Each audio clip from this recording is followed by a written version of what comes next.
Hello बेटा, कैसे हो आप सब बच्चे। पार्टनरशिप में फंडामेंटल हम पढ़ रहे थे और हमने अभी तक 5 एडजस्टमेंट को ख़त्म कर लिया है बच्चे। 6th एडजस्टमेंट और पूरे चैप्टर की जान है ये preparation of profit and loss appropriation account. बेटा जिस तरीके से बताऊंगा उस तरीके से बातों पर फोकस करना, चीज़ें अच्छी भी लगेंगी और कुछ कंसेप्ट भी आपको अच्छे लगेंगे। तो बिल्कुल ध्यान से समझना, अच्छे से फोकस करना और देखो क्या होता है पी एंड एल एप्रोप्रिएशन। बेटा अगर पुरानी बात मैं आपसे करूं तो आपको शायद याद होगा कि क्लास 11th में आपने एक ट्रेडिंग अकाउंट बनाया था। बच्चे कह रहे हैं सर बड़ा आसान था तो बनाया था हमने, और इसमें यहां पर ग्रॉस प्रॉफिट निकल के आता था बच्चों। बेटा फिर आप एक पी एंड एल अकाउंट बनाते जिसमें ग्रॉस प्रॉफिट तो यहां आ जाता था और यहां से नेट प्रॉफिट आता था। हाँ सर ये तो हमें अच्छे से याद है ना, याद होगा बच्चे सभी को, ये आपने पढ़ा था। तो बेटा ये पी एंड एल एप्रोप्रिएशन कहां से आ गया? अब बच्चे क्लास 11th में जब टॉपिक था तो टॉपिक का नाम था सोल प्रोपराइटर, कि बंदा केवल अकेला मालिक है। और आप क्या पढ़ रहे हैं? Partnership firm. तो यहां से तो ये प्रॉफिट जाके कैपिटल में जुड़ जाता था क्योंकि एक ही बंदा होता था। अब यहां से 2 बंदे, 2 3 है, 4 भी हो सकते हैं, कितने भी पार्टनर हो सकते हैं। तो बेटा ऐसा तो नहीं है कि प्रॉफिट सीधा चला जाएगा, कुछ और भी बातें।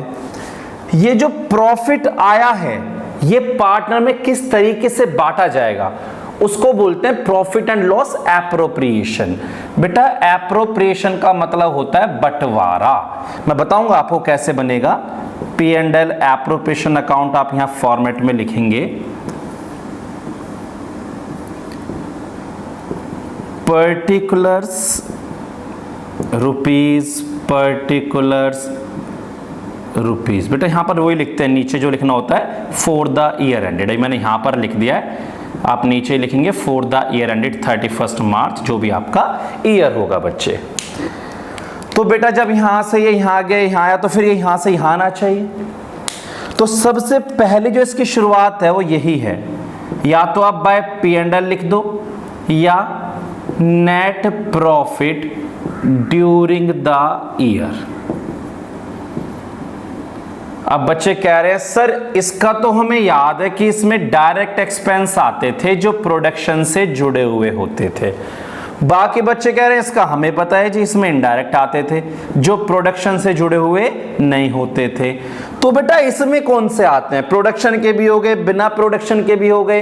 अब प्रोडक्शन से जुड़े अगर कुछ बच्चों को याद नहीं तो बता देता हूं, प्रोडक्शन से जुड़े कैसे होते हैं? जो सीधा मैन्युफैक्चर से जुड़े हैं। फैक्ट्री और ऑफिस 2 अलग कंसेप्ट होते हैं। फैक्ट्री में मजदूर काम करता है उसको वेजेस मिलती है, ऑफिस में वॉचमैन सैलरी लेता है उसको सैलरी मिलती है, क्योंकि वॉचमैन जो होता है वो प्रोडक्शन नहीं कर रहा लेकिन मजदूर ने प्रोडक्शन में काम किया तो उसको बेटा वेजेस मिला। तो वो जो मजदूर था उस मजदूर ने जो प्रोडक्शन में काम किया तो जो भी उसने वहां काम किया वो तो सीधा कॉस्ट ऑफ प्रोडक्शन है, लेकिन जो वो है बाद वाला खर्चा वो तो बेटा इनडायरेक्ट एक्सपेंस होता है। तो मैं सीधा सीधा बोलूं आपसे, जो प्रोडक्शन से जुड़ा हुआ है वो डायरेक्ट होते हैं और जो अदर होते हैं वो इनडायरेक्ट होते हैं बेटा। तो बेटा इसमें क्या आना है? इसमें ऐसी ट्रांजैक्शंस आएंगी जो फर्म और पार्टनर के बीच में होनी है। बेटा फर्म और पार्टनर के बीच में क्या होनी है? इंटरेस्ट ऑन कैपिटल तो नहीं देना था किसी पार्टनर को, इंटरेस्ट ऑन ड्राइंग लेना तो नहीं था, सैलरी तो नहीं थी, कुछ ऐसे खर्चे। दैट मींस इस प्रॉफिट में से क्या क्या कैसे कैसे दिया जाना है, ये कुछ ऐसी बेटा हम बातें करेंगे आपके साथ। ठीक है सर, देखते हैं आगे। तो सबसे पहले बेटा आप पार्टनर को इंटरेस्ट ऑन कैपिटल देंगे। अगर ए बी 2 पार्टनर हैं तो सबसे पहले आप उन्हें इंटरेस्ट ऑन कैपिटल देंगे बच्चे। उसके बाद उन्हें कुछ देना है तो अगर कोई सैलरी देनी है, कोई कमीशन देना है तो बच्चे यहां पर देंगे। अगर आपने बोला, पार्टनर ने डिसाइड किया भाई ऐसा है इस प्रॉफिट में से कुछ पैसा हम रिजर्व में उठा के रखेंगे, बांट नहीं रहे, बाद में जरूरत पड़ जाए, तो बच्चे अगर कोई पार्ट रिजर्व में गया तो टू ट्रांसफर टू रिजर्व आप मेंशन कर देना। अब इनसे लेना क्या होता है बेटा? लेना तो एक ही चीज होती है सर, इंटरेस्ट ऑन ड्राइंग। तो बेटा ले लो ना अगर है तो क्वेश्चन में, इंटरेस्ट ऑन ड्राइंग्स। जो भी ए या बी से जो भी है उसे हम यहाँ लिख लेंगे। फिर बेटा आप टोटल कर लेना और जो भी निकल के आएगा प्रॉफिट या फिर उधर आया तो लॉस, वो ए और बी की जो भी रेशो होंगी उसमें डिवाइड हो जाएगा। बेटा रेशो क्या होंगी, इक्वल बांटना है, कैसे बांटना है, ये बातें मैं भी आपसे करने वाला हूं थोड़ी देर में। तो फिलहाल मैं जस्ट आपको भी एक फॉर्मेट मैंने बताया है, तो आपको इस फॉर्मेट में समझ में आया कैसे आपको ट्रांसफर करना है। बेटा बचपन से तो जानते हैं हम कि सारे खर्चे जो होते हैं वो डेबिट साइड में लिखे जाते हैं और सारी जो इनकम होती है वो क्रेडिट साइड में। तो इस प्रॉफिट में से बेटा ये खर्चा देना है, ये सैलरी देनी है तो डेबिट में आने चाहिए, और जो उनसे लेना है वो बेटा क्रेडिट में आने चाहिए। इतनी बात आपको समझ में आती है। अब एलैबोरेट करूंगा, इसको अच्छे से बताऊंगा कि मैंने क्या क्या बताया है आपको। एक बार इस फॉर्मेट को आप नोट करो बच्चे। ठीक है बेटा, देखते हैं इन बातों को। पहली बात बच्चे, कुछ मेरे नोट्स की पॉइंट होते हैं। फर्स्ट बात आप देखोगे, प्रॉफिट एंड लॉस एप्रोप्रिएशन में वो ट्रांजैक्शन आती हैं जो पार्टनर्स से रिलेटेड होती हैं।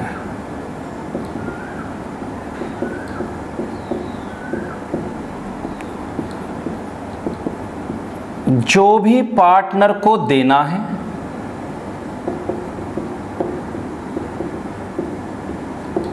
वो फर्म का एक्सपेंस है, तो P&L एप्रोप्रिएशन के डेबिट में लिखना है। जैसे इंटरेस्ट ऑन कैपिटल देना हो पार्टनर को, सैलरी देनी हो, कमीशन हो या कोई अदर पेमेंट हो, जो पार्टनर से लेना है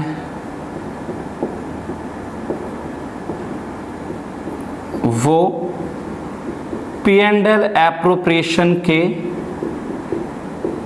क्रेडिट में आता है। जनरली इंटरेस्ट ऑन ड्राइंग ही हो सकता है।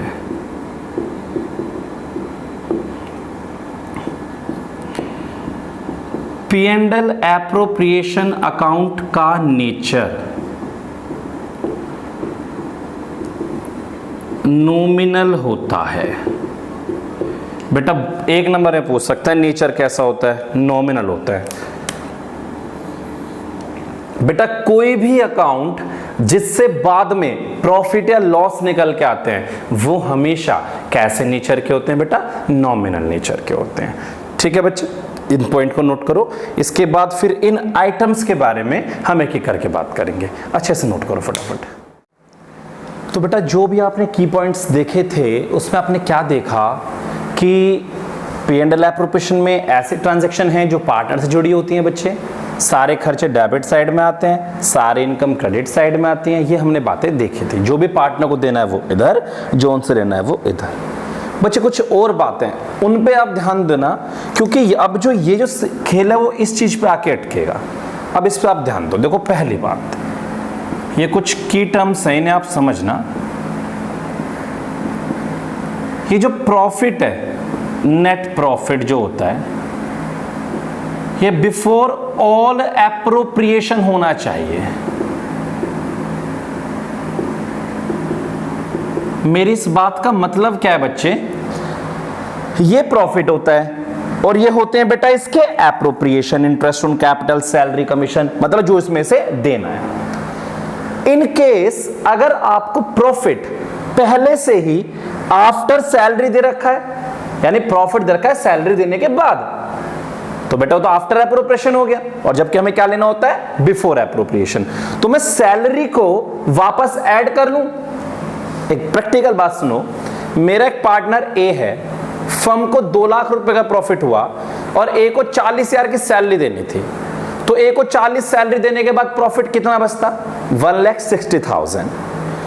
अगर मैं यहां 1,60,000 लेता हूं तो फिर मैं दोबारा सैलरी दिखाऊंगा क्या, बेटा नहीं दिखाऊंगा ना। लेकिन अगर 2 लाख लेता हूं तो सैलरी 40 दिखा सकता हूं। तो P&L एप्रोप्रिएशन कहता है कि प्रॉफिट को तो आप पूरा ही लो और एप्रोप्रिएशन को यहां दिखाओ। समझ लो ना आप बात। तो net profit before all appropriation होना चाहिए पहली बात। If it is given after any appropriation, अगर ये किसी एप्रोप्रिएशन के बाद दे रखा है, देन एड इट बैक, तो उसे वापस एड बैक कर लो। डेट मींस अगर फॉर एग्जांपल आपको कभी प्रॉफिट आफ्टर सैलरी दे रखा है तो बेटा सबसे पहले आप सैलरी को इसमें वापस ऐड कर देंगे जो भी अमाउंट होगा, तो फिर ये बन जाएगा प्रॉफिट बिफोर सैलरी। जब ये आ जाएगा बच्चे तो आपको चेक करना है कि कहीं कोई चार्ज तो नहीं है, कोई चार्ज तो नहीं है। बेटा चार्ज का मतलब क्या है? माइनस करना है कोई चार्ज अगेंस्ट प्रॉफिट। बेटा बहुत अच्छे से बताऊंगा आपको चार्ज क्या है, आप बस ध्यान देना। मैंने बी ने और सी ने एक पार्टनरशिप फर्म बनाई। कोई एक बाहर का बंदा था दीपक नाम का, हमने उससे बुलाया। हमने कहा दीपक जी हम फर्म बना रहे हैं, आप हमें 2 लाख रुपए का लोन दे दो और हम आपका लोन पर आपको इंटरेस्ट देंगे, अगर कल को प्रॉफिट हो गया तो हम आपको इंटरेस्ट देंगे। क्या दीपक बेटा मुझे लोन देगा? दीपक मुझे लोन नहीं देगा। वो कहेगा भैया मेरा इंटरेस्ट तो मुझे मिलना चाहिए, मेरे इंटरेस्ट से तुम्हारे प्रॉफिट है क्या मतलब है? ठीक है ना। दीपक जो बंदा है तो वो आपको लोन नहीं देगा। वो कहेगा भाई साहब आपके लोन, मैं जो आपको लोन दे रहा हूं उस पर मुझे इंटरेस्ट मिलना चाहिए, उसमें मेरे प्रॉफिट का क्या काम है? आपको प्रॉफिट हो ना हो मैं तो नहीं दूंगा आपको लोन ऐसे। तो उसका जो इंटरेस्ट है वो देना ही पड़ेगा चाहे फर्म को प्रॉफिट हो या ना हो। मैं आपको एक बहुत अच्छा एग्जांपल और लेता हूं। मेरे इंस्टीट्यूट का जो रेंट जाता है, क्या मेरा लैंडलॉर्ड मुझे ये बोलता है निशांत भाई ज्यादा बच्चे पढ़ाओगे ज्यादा रेंट दोगे, कम पढ़ाओगे तो कम दोगे, या नहीं पढ़ाओगे तो रेंट नहीं दोगे? रेंट तो बेटा मुझे देना ही है। या मैं उनसे कह दूं सर मेरे पास तो फीस नहीं आ रही है, जब फीस आएगी जब रेंट दूंगा? ऐसा तो नहीं हो सकता बच्चे। तो उनका जो रेंट हो मुझे देना ही है, वो प्रॉफिट हो या ना हो मुझे देना है। तो ऐसी चीजों को मेरे बच्चों बोलते हैं चार्ज अगेंस्ट प्रॉफिट। और ये जो थे ये अगर प्रॉफिट है तो दिए जाएंगे। इसलिए अब बताओ रिजर्व कब बनता है? जब प्रॉफिट हो। तो क्या है ये? एप्रोप्रिएशन, प्रॉफिट में से बनते हैं। समझ रहे हो मेरी बात? तो बच्चे चार्ज में आपके क्या क्या चार्ज बुक में दे रखे होते हैं जनरली? एक सैलरी दे रखी होती है पार्टनर की, सॉरी, एक होता है रेंट, एक होता है मैनेजर्स कमीशन, एक होता है इंटरेस्ट ऑन लोन या किसी भी तरह की डोनेशन। अगर इनमें से कुछ हो तो चार्ज माना जाएगा। और ये प्रॉफिट मेरे बच्चों ड्यूरिंग द ईयर हम लेके चलेंगे अपने क्वेश्चन को करने के लिए।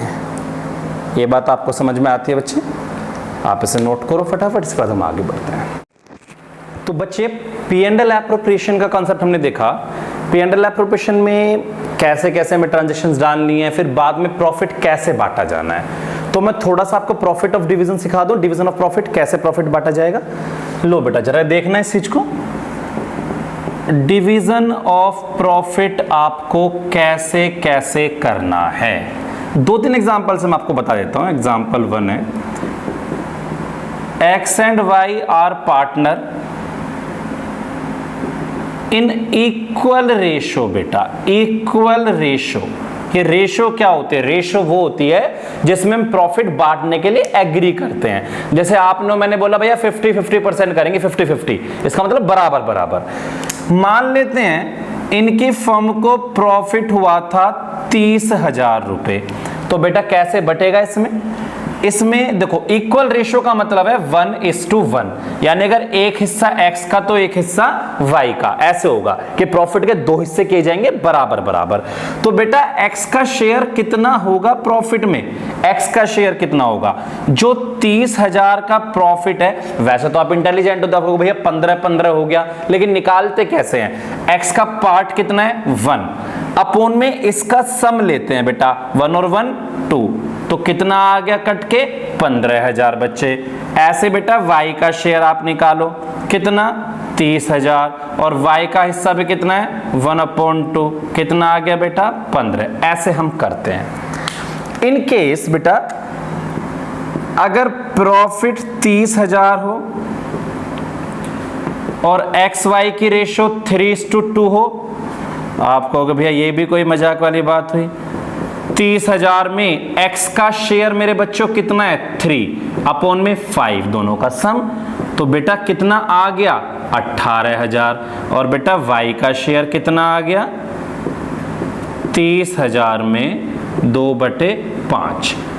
तो बेटा एक पार्ट, 2 पार्टनर, 3 पार्टनर होने से कोई दिक्कत थोड़ी ना है, रेशो में तो हम डिवाइड कर ही देंगे। कभी कभी थोड़ा अच्छे से हम देख रहे हैं XYZ 2:1 में पार्टनर हैं, उनकी रेशो है 2:1 और प्रॉफिट है 72,000। कह रहा पहले 30 तो ऐसे बांटने हैं, अगले 30 रेशो में बांटने और बाकी के इक्वली बांटने हैं। तो बच्चे ऐसी कंडीशन में प्रॉफिट कैसे बांटा जाए, कितना कितना किसको मिले, हम ये देखेंगे। उसने बोला पहले 30 तो कितने में 3/2 में। उसने बोला बच्चे नेक्स्ट 30 उनकी रेशो में, और जो रिमेनिंग बचे मेरे बच्चों 12,000, 12 तो बचे, 30 और 30 60, और प्रॉफिट कितना है 72, वो इक्वली 1/1 में।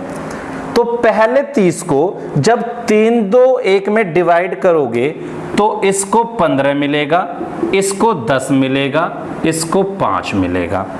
अगले 30 को बेटा 2/2 में डिवाइड करोगे तो इसको 12 मिलेगा, इसको 12 मिलेगा, इसको 6 मिलेगा। और अगले 12 को बेटा इक्वली तो 4 इसके, 4 इसके, 4 इसके। तो बेटा अमाउंट कितना आ गया 31,000, 26,000 और 15,000। आपको मेरी बातें समझ में आ रही होंगी बच्चे? तो आपको पता चल गया प्रॉफिट कैसे बांटना है। अब मैं अगले एग्जांपल में आपको प्रॉफिट एंड लॉस एप्रोप्रिएशन कैसे ड्रॉ करना है बच्चे। Profit and loss appropriation account के क्वेश्चंस हमें कुछ आज करने हैं। 3-4 एग्जांपल्स में आपको अच्छे कराऊंगा, होपफुली उसके बाद आपको कॉन्सेप्ट क्लियर होगा। मैं कुछ क्वेश्चन होमवर्क में आपको दूंगा, तो जो भी आपको प्रॉब्लम आएंगे आप मुझसे वैसे पूछ सकते हैं, मैं व्हाट्सएप पे भेज दूंगा। अदरवाइज मैं नेक्स्ट क्लास में जो नेक्स्ट सेशन बनाऊंगा उसमें आपके सभी डाउट्स का यहाँ पर अच्छे से बताऊंगा। ठीक है बच्चे, देखते हैं कुछ एग्जाम्पल। एग्जाम्पल 1 लेते हैं बेटा, बहुत ध्यान से समझना, मैं बहुत आराम से पढ़ाऊंगा, मुझे कोई जल्दी नहीं है, आप बिल्कुल अच्छे से समझना। X and Y are partner in 3:2. Their capitals are rupees 2 lakh and rupees 1 lakh respectively. The deed provides following. Deed में क्या क्या लिखा है, जिनके डीड में क्या लिखा है जरा वो सुन लो। डीड में लिखा है interest on capital would be 10% per annum, salary to X rupees 10,000 per quarter and to Y rupees 5,000 per month.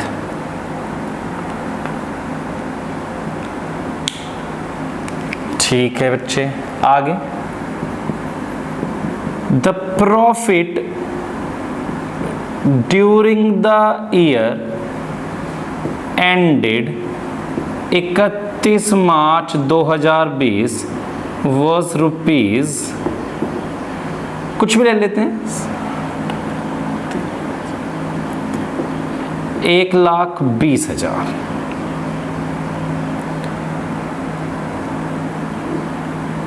$1,80,000 ले लेते हैं। Prepare profit and loss appropriation account. बेटा कोई मुश्किल क्वेश्चन नहीं है, बहुत सीधा सा मैंने एक छोटा सा क्वेश्चन बनाया। मैंने कहा कि XY पार्टनर एक फर्म में, उनकी रेशो 3:2 की है। बच्चे रेशो तो प्रॉफिट बांटने के लिए होती है। कैपिटल दिया आपको उनकी 2 लाख और 1 लाख, 2 लाख और 1 लाख उनके आपको कैपिटल दी है। कैपिटल पे इंटरेस्ट लगता है ना बेटा, इंटरेस्ट ऑन कैपिटल 10% हम देंगे पार्टनर को, ठीक है सर कोई बात नहीं है। सैलरी एक्स की 10,000 है बेटा, पर क्वार्टर है, एक क्वार्टर 10,000 यानी साल में 40,000, क्वार्टर पौवे 4 होते हैं तो साल में 40,000। और वाई की बेटा 5,000 पर मंथ तो साल में 60,000 हो जाएगी। प्रॉफिट आपको दे रखा है ड्यूरिंग द ईयर 31 मार्च 2020 1,80,000।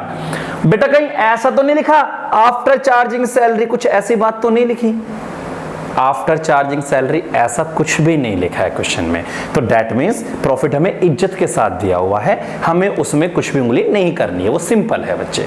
तो क्या करना क्या है फिर, कुछ नहीं करना, सुंदर सुंदर सी 4 लाइनें खींच लेना बच्चे। ऊपर लिख देना P&L appropriation account for the year ended 31 March 2020। फिर याद करो मैंने क्या बताया था, सबसे पहले यहां पर बेटा आएगा प्रॉफिट ड्यूरिंग द ईयर, वो तो बच्चे कितना है 1,80। अब मैंने आपसे क्या कहा था बेटा, जो भी पार्टनर को देना है वो यहां आएगा।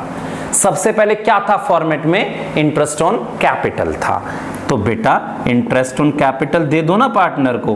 तो कितनी कैपिटल है एक्स की और कितनी वाई की है, एक्स की बच्चे 2 लाख है, 10% का इंटरेस्ट है तो 20,000 हो जाएगी, उसकी 1 लाख है, 10% का इंटरेस्ट है तो 10,000 हो जाएगी। तो बच्चों 30,000 मैंने दे दिया, आपको कोई दिक्कत तो नहीं है? नहीं सर कोई दिक्कत नहीं है बेटा। इसके बाद हम क्या देंगे, सैलरी एक्स की भी वाई की भी। बच्चों एक्स की सैलरी 10,000 पर क्वार्टर थी तो क्या साल में 40,000 नहीं होनी चाहिए बेटा, और वाई की सैलरी 5,000 पर मंथ है तो साल में 60,000 नहीं होनी चाहिए क्या? तो बेटा कितना हो गया 1 लाख। कोई रिजर्व में ट्रांसफर करने की बात तो नहीं हुई बच्चा, कोई किसी की तरह का इंटरेस्ट ऑन ड्राइंग तो नहीं आया, नहीं आया तो फिर क्या करेंगे, टोटल कर लो जी। 1,80 का प्रॉफिट था, उसमें से ये ऊपर हमने दे दिया, कितना दे दिया 1,30, तो कितना बचा 50। ये बेटा किस में डिवाइड होगा, एक्स और वाई में, कितने की रेशो में बेटा 3:2। और अभी तो मैंने आपको डिवाइड करना सिखाया था बच्चे, एक्स को कितना मिलेगा 50,000 का 3/5 दैट मीन्स 30,000, और वाई को मिलेगा 20,000। अब आप क्वेश्चन जैसे जैसे करते रहेंगे धीरे धीरे तो बच्चे ये चीज आपको समझ में आती रहेगी कि मैं क्या बताना चाह रहा हूं इस बातों को। आप अच्छे से इस क्वेश्चन को समझो, इसको नोट करो। मैं एक अगला एग्जाम्पल और देखते हैं। एग्जाम्पल नंबर है बेटा हमारा 2, समझना अच्छे से। X and Y are partner in 2:1. Their capitals are rupees 1 lakh and rupees 50,000. Interest on capital is allowed at 10% per annum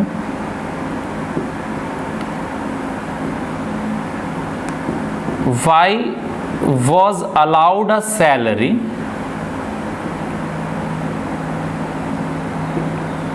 of rupees 25,000 पर annum.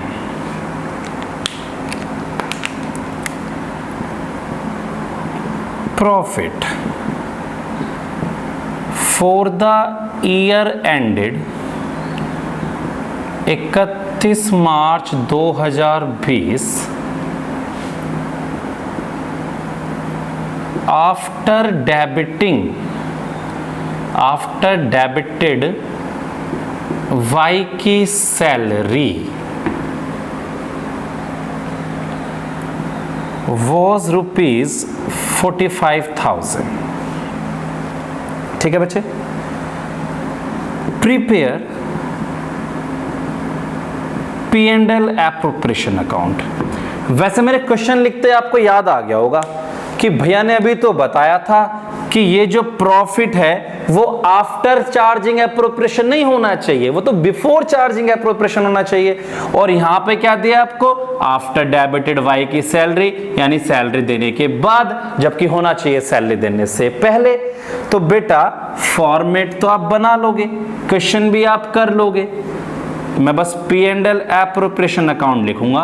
मैं सबसे पहले आपको यहां प्रॉफिट बता दूं कितना जाएगा बच्चे। यहां प्रॉफिट जाएगा, प्रॉफिट था सैलरी के बाद कितना था, 45,000। ये कैसा प्रॉफिट था, आफ्टर सैलरी। ऐड कर दो इसमें वाई की सैलरी को वापस 25,000, तो 70,000 प्रॉफिट होगा सैलरी से पहले। बेटा यही चीज आप वर्किंग नोट में बना सकते हैं, कोई दिक्कत वाली बात नहीं है। वर्किंग नोट में आप ऐसे दिखा दो, प्रॉफिट आफ्टर वाई की सैलरी कितना, 45,000। एड वाई की सैलरी कितना, 25,000। तो प्रॉफिट ड्यूरिंग द ईयर आप ऐसे ले जाओ 70,000। ठीक है सर, समझ में आ गया। ठीक है बेटा, तो अब तो आपको पुराने काम करने। सबसे पहले क्या देना है, इंटरेस्ट ऑन कैपिटल कितना है बच्चा, फिर से 10%। और x की कैपिटल कितनी थी, 1 लाख, 10% 10,000। y की कैपिटल 50,000, 10% 5,000, तो ये 15 हो गया। बेटा y को सैलरी दिखानी पड़ेगी ना अब तो आपको, यहाँ पर कितनी बच्चे, 25,000। ठीक है भैया, टोटल कर लो ना। फिर इधर का टोटल कितना आ गया, 70,000। और 70,000 में से 25 15 40 के, तो बच्चे कितना बचेगा, 30,000। क्या, प्रॉफिट एक्स में और वाई में डिवाइड। तो 20 इसका और 10 इसका, क्योंकि बेटा रेशो मैंने इस बार कितने लिए, 2:1 थी, तो 2:1 में डिवाइड हो गया। बेटा आपको समझ में आ गया वाला एग्जाम्पल। अब एक एग्जाम्पल और लेते हैं नेक्स्ट बेटा, उसे और अच्छे से समझेंगे। आप प्लीज नोट करो। आपने 2 अलग अलग एग्जाम्पल हमारे क्वेश्चंस में देखे। अभी मैं एक केस और लगाता हूं बेटा साथ में। उस केस में मैं क्वेश्चन को थोड़ा सा बड़ा बना रहा हूं, सारी चीजें मैं उसमें लूंगा। आप क्वेश्चन पे फोकस करना साथ में, और उसमें क्या क्या चीजें बड़ी हैं वो भी देखना। और बाकी क्वेश्चन बहुत ईजी रहेगा, आपको बिल्कुल भी मुश्किल नहीं लगेगा। लीजिए बेटा एग्जाम्पल नंबर 3 हमारा,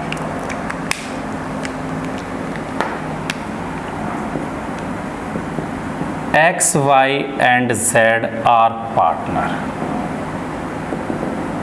in 2:1. Their capitals are rupees 2 lakh, rupees 1.5 lakh and rupees 50,000 respectively. Deed provides. Deed में क्या क्या लिखा था बच्चे, इंटरेस्ट ऑन कैपिटल जो होगा वो 10% पर एनम होगा। चलो 5 ले लेते हैं, कभी बच्चे सोचे तो 10 ही होता है क्या हर बार, 5% कर ले बेटा इस बार।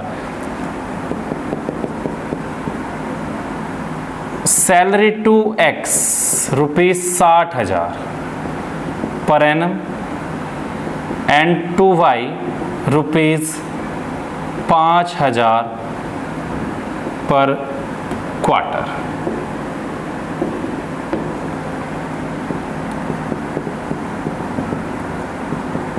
Z is allowed a commission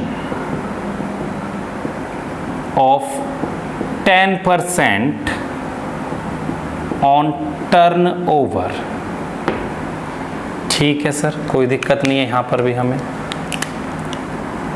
question आगे, net profit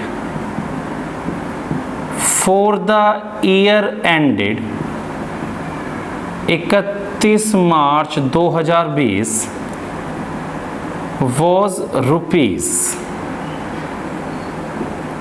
4 lakh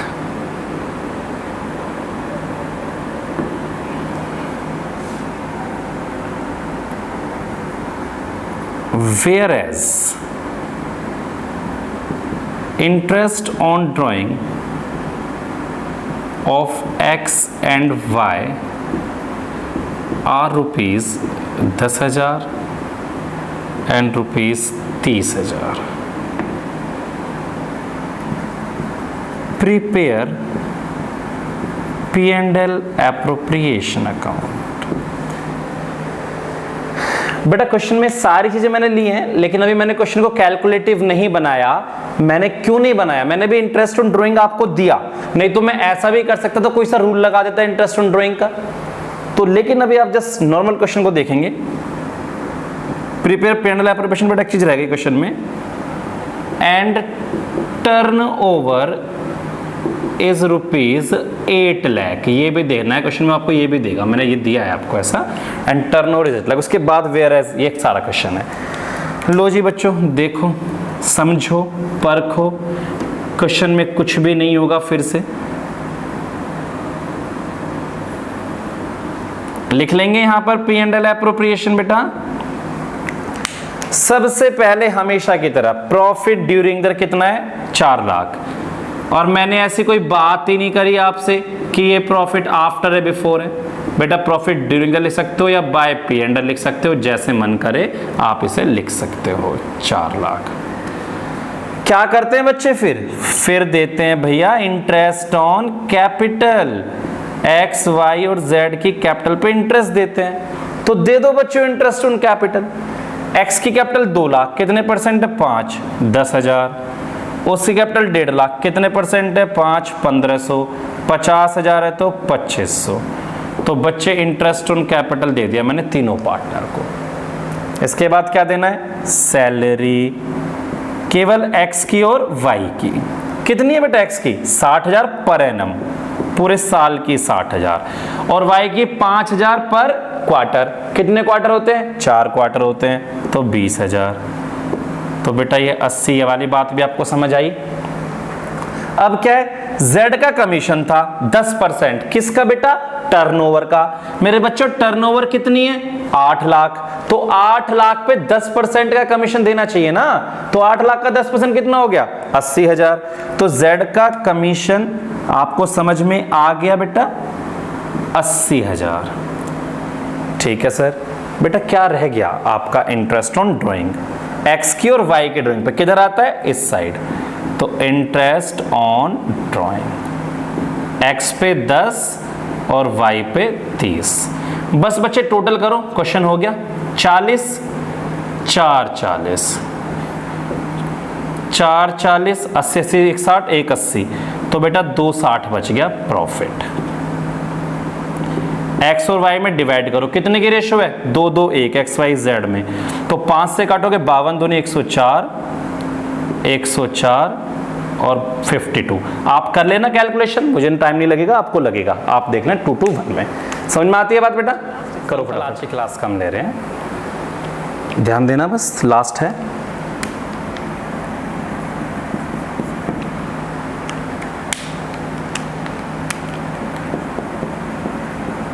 X and Y are partner with a capital of rupees 60,000 and rupees 40,000.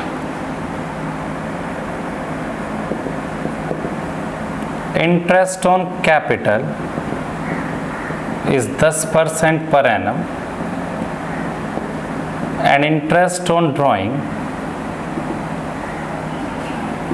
is 5% per annum. Y is allowed a salary of rupees 2500 per month.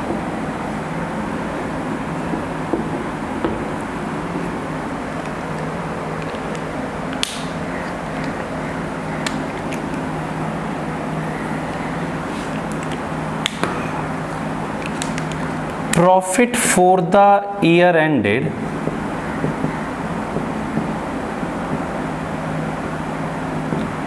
rupees 1,20,000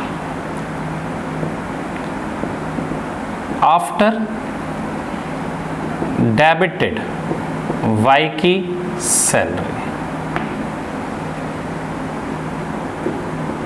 a commission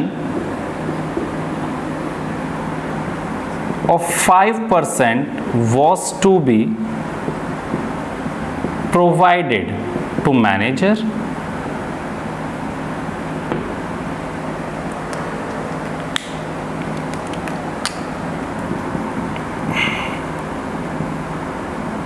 X withdraws rupees 10,000 at the middle of each month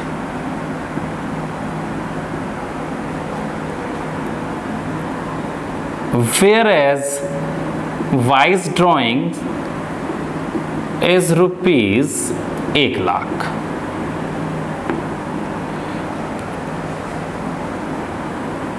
for the year. Prepare P&L appropriation account।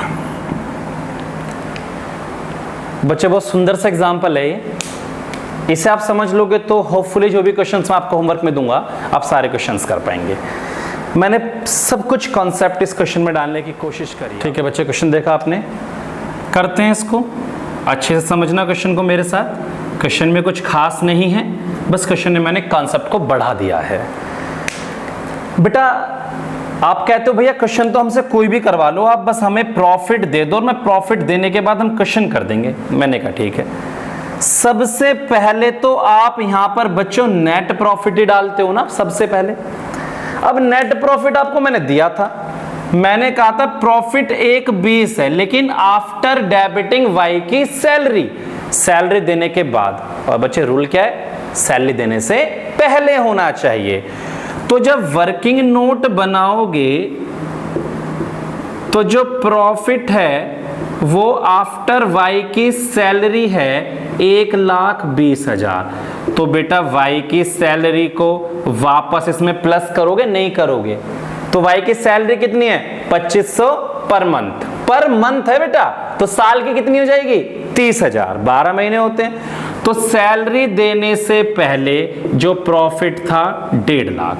एक बच्चा बोल रहा है भैया ये बात तो हमें पहले ही बता चुके आप, लेकिन इस बार कुछ आगे आपने नया लिख दिया है। मैनेजर का कमीशन बेटा 5% है टू बी प्रोवाइडेड। आपको याद है मैंने नोट बनाते हुए क्या लिखवाई थी बातें? प्रॉफिट बिफोर एप्रोप्रिएशन होना चाहिए, और अगर कोई चार्ज है, पार्टनर ने कोई रेंट दिया, इंटरेस्ट ऑन लोन है, तो उस चार्ज को उसमें से माइनस कर लो। मैनेजर कमीशन भी लिखा था मैंने, तो बेटा 5% का जो मैनेजर कमीशन है वो क्या है, वो चार्ज है, मैं उसे इसमें से क्या करूंगा, माइनस करूंगा। तो 5% कितना हो गया, 7500। तो बेटा जो प्रॉफिट मुझे लेके जाना है P&L अकाउंट में वो 1,42,500 आएगा। एक बच्चा बोला भैया एक बार कमीशन की बात फिर से बता दो। बेटा मैं बिल्कुल बताऊंगा। आप याद करो 11th क्लास में आपने ट्रेडिंग P&L बनाया था। मैनेजर का जो कमीशन होता था क्या वो आप P&L अकाउंट में नहीं लिखते थे? आफ्टर चार्जिंग बिफोर चार्जिंग के रूल जहां पे लगते थे। तो बच्चे मैनेजर को जो कमीशन देना था वो तो P&L का खर्चा था, P&L एप्रोप्रिएशन का थोड़ी ना था। ये तो मालिकों के लिए, इसमें तो मालिकों की ट्रांजैक्शन आएंगी। तो ये मैनेजर कमीशन तो पहले ही दे के आओ ना आप। तो इससे बढ़िया हमने क्या किया, इसको माइनस करने के बाद यहां लिया। अब हम आगे अपना काम करेंगे, जो प्रॉफिट पार्टनर की बातें होंगी सारी। ठीक है सर, समझ गए हम? ठीक है ना। फिर तो बेटा लो ना, फिर इंटरेस्ट ऑन कैपिटल बाकी बातें कर लो आप। एक्स की कैपिटल कितनी थी, 60,000। इंटरेस्ट कितना है, 10%, 6,000 हो जाएगा। वाई की 40 थी, 4,000 हो जाएगा। ठीक है सर, आ गया समझ में। बेटा वाई की सैलरी भी 2,500 पर मंथ है, तो 30,000 पूरे साल की हो जाएगी।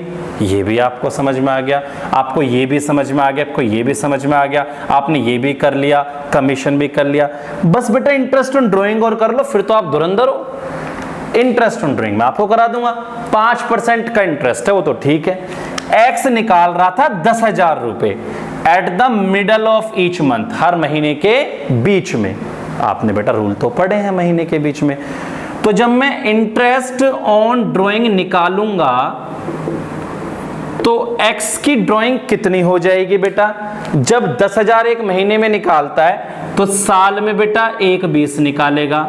रेट अपॉन 100 कितने परसेंट है? 5%। किसी बच्चे को रूल पता है मिडिल ऑफ मंथ का? आवाज आ रही उधर से, एक बच्चा कह रहा भैया 6.5 6.5 का रूल था, तो मिडिल में था 6, तो 6/12 एवरेज पीरियड। याद आ गया बच्चे? तो कितना हो गया?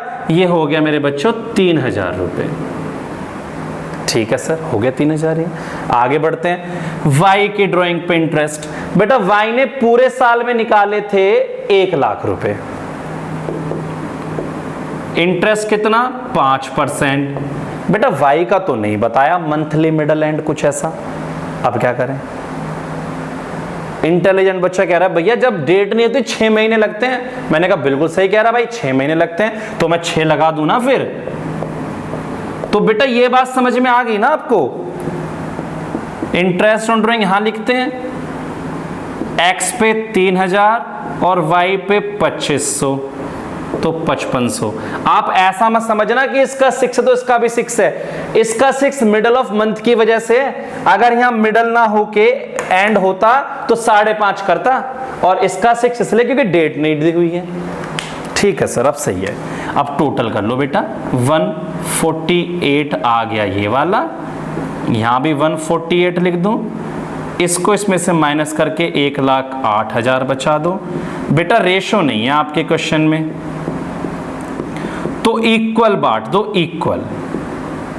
अगर क्वेश्चन आपको रेशो नहीं देगा तो आप इक्वल मानेंगे। ये बात है, मैं एक छोटा सा बादल बना देता हूं, उसमें लिख देता हूं, अगर रेशो ना हो तो इक्वल लेना। कभी कभी क्वेश्चन कहता है कैपिटल रेशो ले लो, वो क्वेश्चन बोलेगा कि कैपिटल रेशो ले लो, तो कैपिटल रेशो बनानी आनी चाहिए आपको। इसकी कैपिटल कितनी है? 60, इसकी कितनी है? 40, तो 60 एक्स की कैपिटल, 40 वाई की कैपिटल। तो आप देखो 3 से काट के 2 से 2 3 जा 2 2 जा, तो 3:2 अगर कैपिटल रेशो बोलता, लेकिन बोला नहीं तो इक्वल मानेंगे। बच्चे आपको समझ में आ गया होगा क्वेश्चन ये। अब हम आपको कुछ क्वेश्चंस ग्रुप में अलॉट करेंगे, जो भी आपको डाउट आएंगे मुझसे बात करना, और ये अच्छे से पढ़ना, अच्छे से नोट करना। टेक केयर बेटा।